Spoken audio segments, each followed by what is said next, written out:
Have you ever wondered why you scroll on the phone and then hours goes by?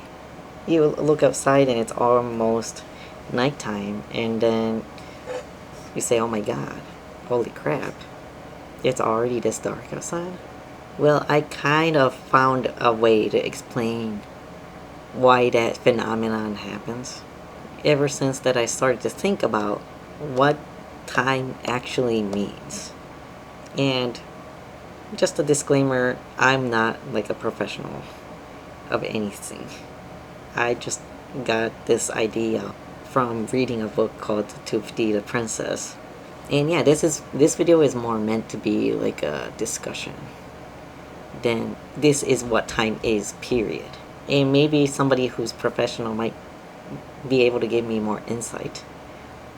If you find this video interesting, like, please tune in.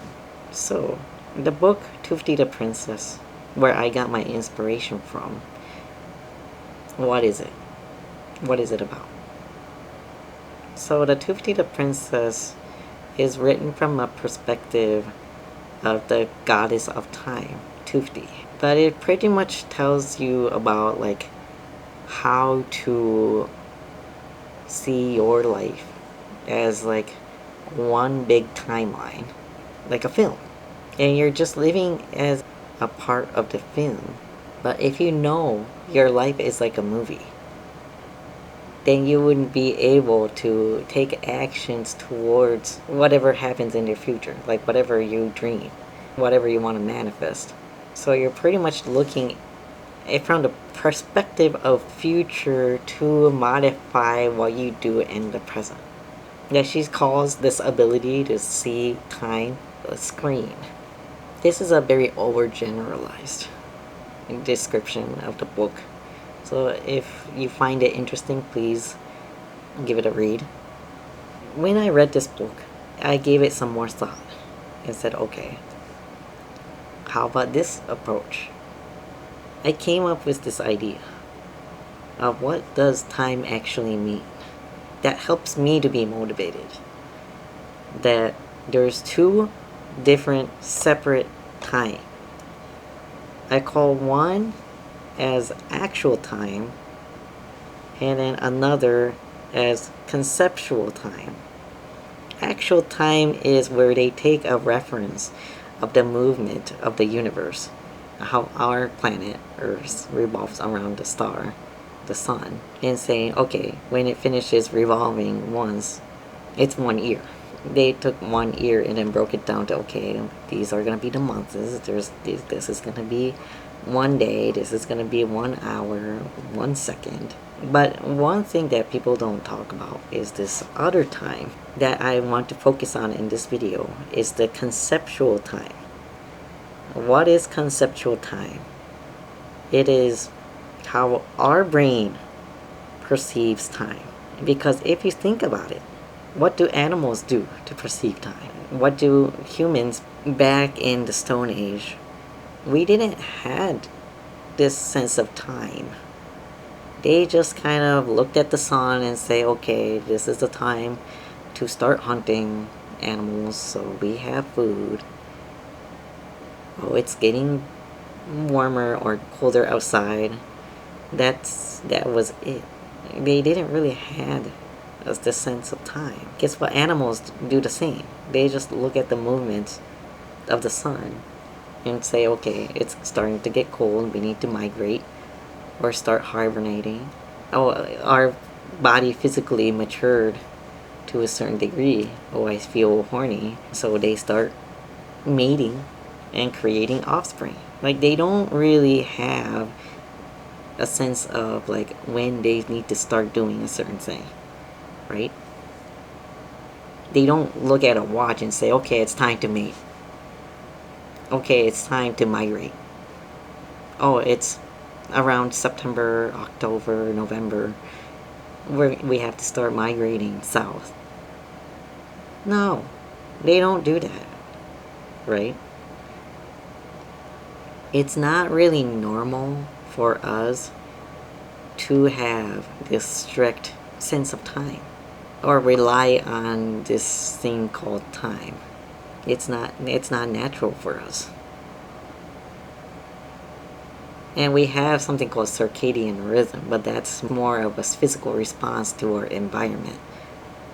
We receive the sunlight, so we produce melatonin in our brain.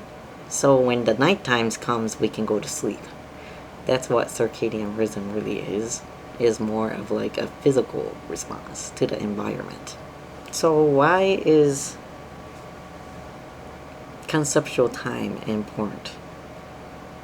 Well, because how our brain perceives time is much more different than the actual time. For example, hamsters, by average, they have like a 3-year of life expectancy, whereas a turtle has 100 years and more if they're put in the correct environment. And when we compare these animals, we think, oh my god, like hamsters, their life is so short. Oh my god, like I feel bad for them. But guess what? That hamster in that 3-year lifespan is living the same stage of life as a turtle that lives 100 years.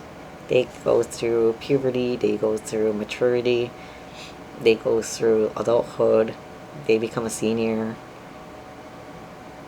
and then they die. They're living in a much faster rate than a turtle does. So why does this matter? For our brain, time is more like the length of life. For example, when we're in a zone, like when we're investing our time into something that's passionate or addicting, we have no sense of time, right? Because there's no reference. Unless we're actually counting minutes and seconds, we don't know how much we're spending. People call it being in the zone. It's because for our brain, time is coherent. From the moment where we're born to the moment we die, time just exists. So I am going to put my diagram, I'm going to first put what actual time looks like. We have the past, present, and the future.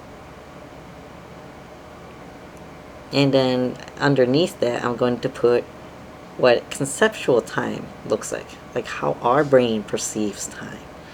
As you can see, it's coherent, meaning past, present, and future exist throughout our whole lifespan, from the moment we live to the moment we die. That is because we never really let go the memories of our past experiences. It's going to stay with us until we die. And then, as you know, we're living in a present moment. Whatever we feel and touch and experience, we feel it all the way through our life. That's our present. And in future, if you think about it, from the moment we're born, we're already living in the future. And then we always will have future ahead of us until and we die. So what can we learn from this?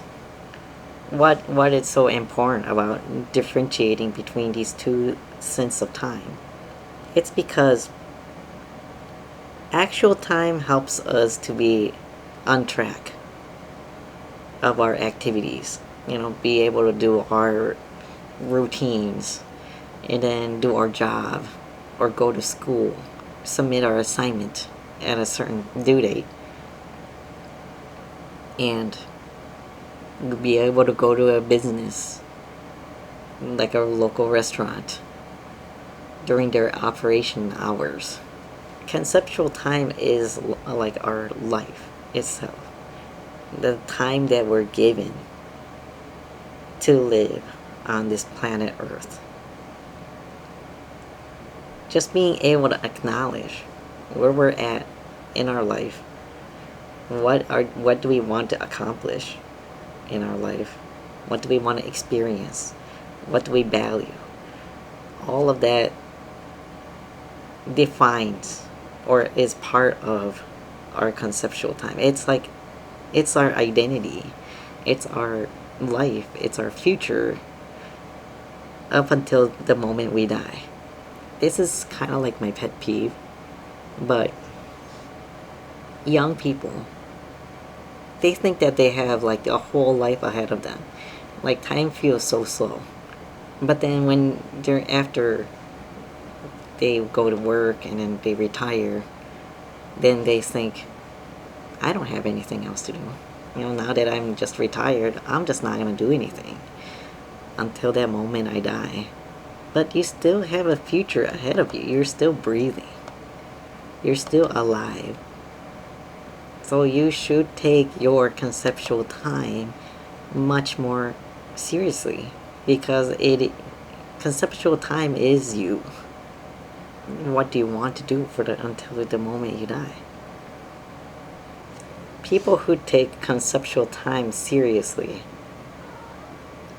you can tell because they have a much more quality life. They have much more experiences, even as short as 20 years. Able to like challenge new things, make a bunch of friends, start a business maybe, go to college. They have much more going on in that 20 years. But I've known people who that 20 years just slipped by, not doing much of anything and wasting their life away because they don't understand that life is short.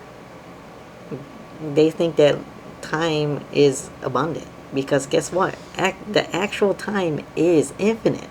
So when we live by actual time, we think time just, there's no end.